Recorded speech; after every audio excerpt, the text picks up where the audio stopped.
Ahora sí, entonces vamos a abordar la raíz epistemológica de Levinas.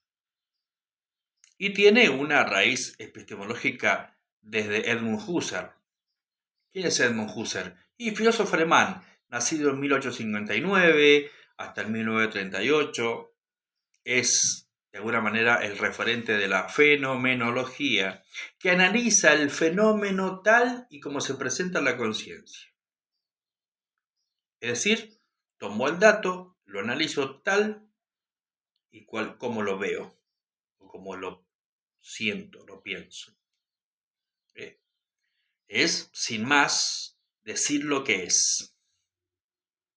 Ahora, yo me hago una pregunta. Si realmente sabemos si es lo que es, Levinas se la va a hacer. Y Levinas va por ese camino de la fenomenología, pero se va a hacer la pregunta. Y se va a hacer esa pregunta porque está frente al horror de lo que está viviendo él, o de lo que se ha vivido. ¿Realmente es así? ¿Realmente el concepto de dignidad humana es así? ¿Realmente el concepto de libertad es así? ¿Realmente el concepto de solidaridad y de humanidad es así? No es que entremos en un campo de escepticismo o nihilismo en absoluto. La trascendencia como movimiento de la conciencia hacia los objetos. La conciencia hacia los objetos. Esto significaría que la conciencia depende de los objetos. Esto es Husserl. Y esos objetos son finitos. Y que dentro de estos objetos está el otro. Cómo la conciencia se desplaza hacia el otro, hacia las cosas, hacia los objetos, pero sin preguntarse mucho más que simplemente ese desplazamiento sobre eso y lo otro. Como algo finito, como algo ya dado de hecho. Es un factum, simplemente, que no tiene una extensión, está muy acotada y que entra en una suerte de identidad dentro de esa conciencia. ¿Y que se adjetiviza? Esto es así, esto es así. Entonces, encontramos una perspectiva filosófica en donde plantea una conciencia de la totalidad sobre las cosas, sobre los objetos y sobre el otro.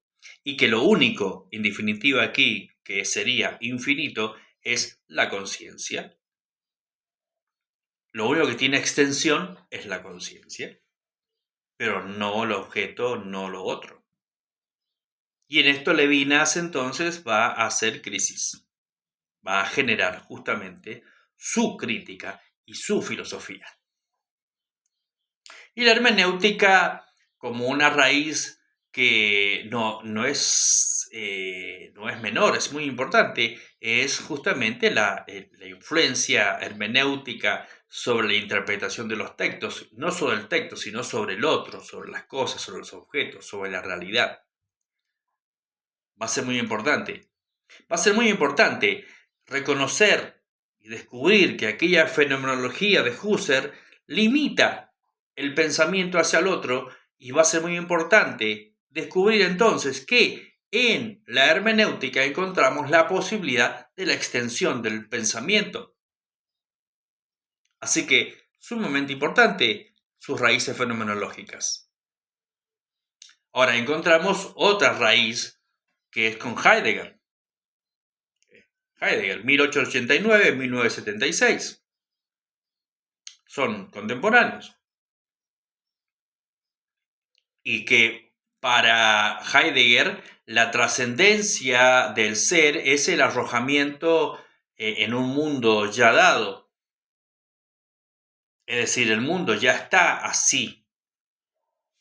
Y el ser se acopla a ese estar así. Hay posibilidad de trascender, trascenderse, trascenderme, trascenderlo al otro en un mundo que ya está dado. ¿No es una suerte de desesperanza?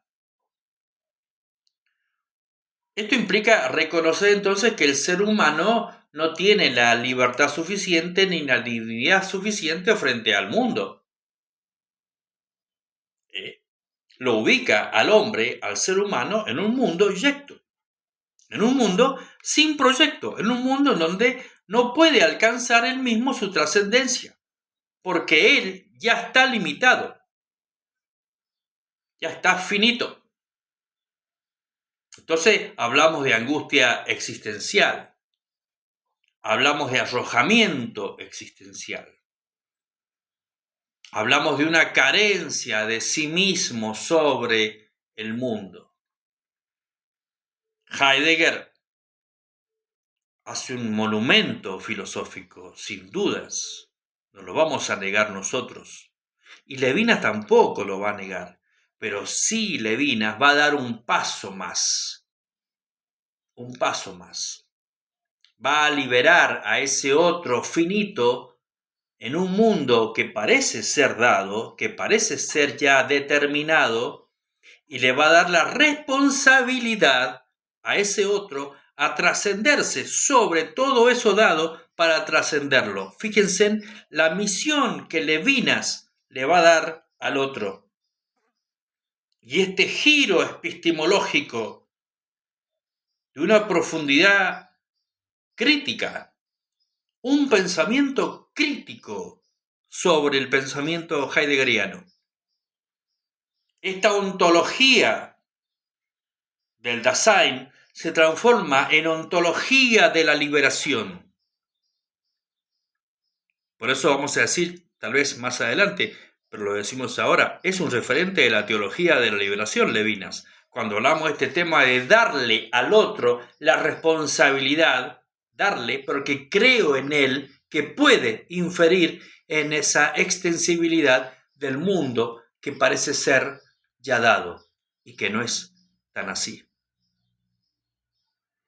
Por eso en Levinas se hace la pregunta permanente: ¿es realmente así?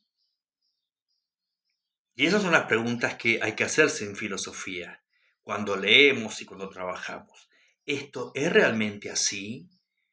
¿No tiene otra posibilidad? ¿No tiene otra variante? Una pregunta filosófica.